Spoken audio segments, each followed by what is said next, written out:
Salut tout le monde! Si vous appréciez nos vidéos, assurez-vous d'appuyer sur le bouton d'abonnement et d'activer les notifications afin de ne jamais manquer nos dernières mises en ligne. Dans le domaine du discours politique, peu de voix osent confronter ce qui est souvent étiqueté comme la vérité politiquement incorrecte. Parmi ces voix dissidentes se trouve Mearsheimer, une figure qui n'a pas peur de défier les pouvoirs enracinés de l'establishment de Washington, D.C. et ce que certains appellent le « cabale secret ». Établissant des parallèles avec la sombre époque du maccarthysme dans l'Amérique des années 1940 et 1950, Mearsheimer met en lumière une ressemblance troublante avec le paysage politique d'aujourd'hui. À l'époque, l'écart par rapport à l'idéologie dominante entraînait la persécution et les accusations de sympathie communiste.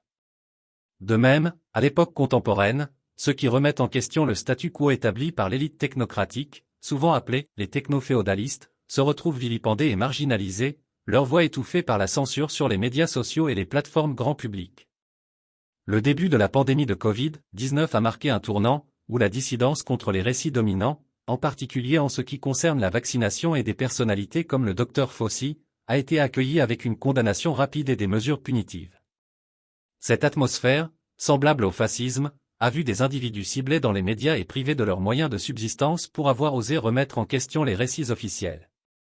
Aujourd'hui, une nouvelle forme de guerre, surnommée la Troisième Guerre mondiale par les critiques, est orchestrée par le cabale. À travers la manipulation et l'utilisation des fonds des contribuables, des conflits sont orchestrés au bénéfice du complexe militaro-industriel, rappelant des tromperies passées telles que le fameux récit des ADM lors de la guerre en Irak. Dans ce monde obscur de manœuvres géopolitiques, des figures comme Biden et Blinken répètent les stratégies de leurs prédécesseurs, tissant des histoires de menaces et d'atrocités pour justifier l'intervention militaire. Malgré les parallèles avec les crimes de guerre passés, la responsabilité reste élusive, avec des individus comme George Bush et Tony Blair échappant à la justice grâce à la protection d'institutions telles que la CIA et le MI6. De plus, les critiques des actions telles que le conflit à Gaza sont rapidement accueillies avec des accusations d'antisémitisme, une tactique utilisée pour détourner l'attention des atrocités commises par ceux au pouvoir.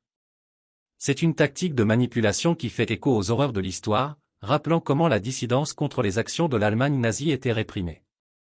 En parcourant ce paysage, on ne peut s'empêcher d'établir des comparaisons entre le pouvoir incontrôlé de l'élite d'aujourd'hui et les tyrans de l'histoire tels que Adolf Hitler et Joseph Staline. Aux yeux de l'observateur, il devient de plus en plus évident que ceux qui appartiennent au cabale opèrent en toute impunité, à l'abri des conséquences de leurs actions, tout comme les despotes des époques révolues. Dans une analyse machiavélienne, le paysage politique contemporain peut être vu comme un théâtre de dynamique de pouvoir où la ruse et la manipulation règnent en maître. Mearsheimer, une voix solitaire sans peur de défier l'establishment enraciné, émerge comme une figure machiavélienne dans sa confrontation sans crainte des réalités politiques considérées comme tabous par l'élite au pouvoir. En établissant des parallèles avec l'ère historique du maccarthysme, on peut discerner des tactiques machiavéliennes à l'œuvre dans la répression de la dissidence et l'imposition de la conformité idéologique. Ceux qui s'écartent du récit sanctionné sont rapidement ostracisés et diabolisés, rappelant l'avertissement de Machiavel selon lequel il vaut mieux être craint qu'aimé. L'émergence de la pandémie de Covid-19 a fourni un terrain fertile pour les manœuvres machiavéliennes, les puissants exploitant la peur et l'incertitude pour consolider leur contrôle.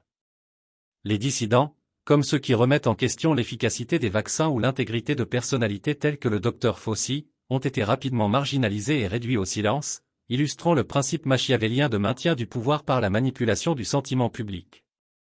De plus, l'orchestration de conflits, qualifiée par les critiques de « Troisième Guerre mondiale », exhibe des stratagèmes machiavéliens de tromperie et de manipulation à l'échelle mondiale. Des dirigeants comme Biden et Blinken, semblables à des princes machiavéliens, élaborent des récits de menaces imminentes et d'impératifs moraux pour justifier leurs actions, faisant écho à l'affirmation de Machiavel selon laquelle la fin justifie les moyens. L'utilisation d'accusations d'antisémitisme pour détourner les critiques des actions telles que le conflit à Gaza illustre les tactiques machiavéliennes de manipulation et de diversion.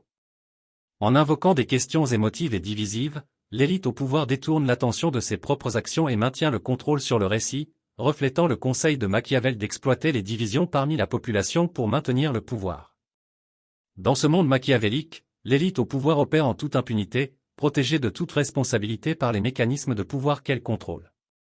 Tout comme l'archétype du prince impitoyable de Machiavel, ils privilégient leurs propres intérêts avant tout, manipulant et trompant pour maintenir leur emprise sur le pouvoir.